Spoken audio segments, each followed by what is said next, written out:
सानी कुछ नहीं पूछल चढ़ली जवानी में नए लहंगवा फाटल पड़ल परेशानी में चिकन ढोलिया दिखाई के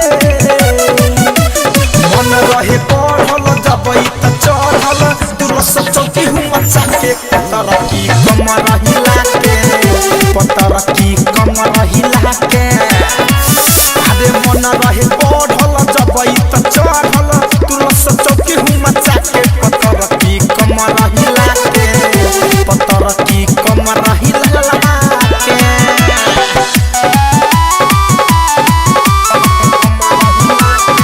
GSM रिकॉर्डिंग स्टूडियो दिल्ली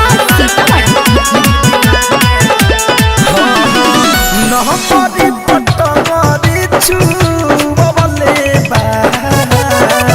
देख के नची जाऊ देखवले बा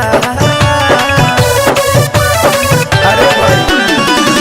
नमरी पटमरी छुबले बा देख के नची जाऊ देखवले बा जो बना के तू पिया के मन रहे पढ़ल जबई त चढ़ल दुरस चौकी हुआ चाके पतर की कमर हिला के पतर की कमर हिला के मन रहे पढ़ल जबई त चढ़ल दुरस चौकी हुआ चाके पतर की कमर हिला के पतर की कमर हिला के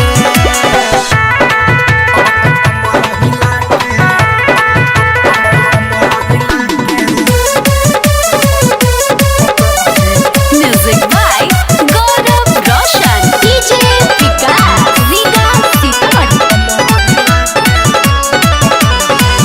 बीरज बिहारी के महल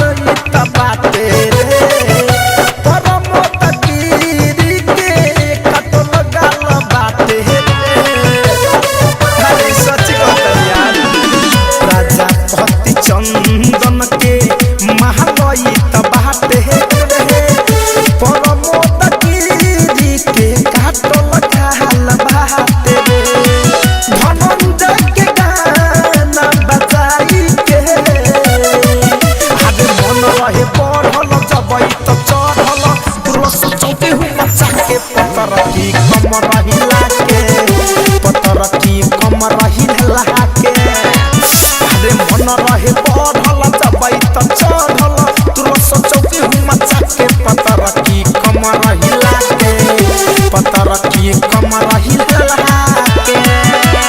RCM म्यूजिक न्यू ऐप अभी डाउनलोड कीजिए हमारे गूगल प्ले स्टोर से और पाए भोजपुरी लोकगीतों का एक से बढ़कर एक ऑडियो वीडियो सॉन्ग बिल्कुल मुफ्त।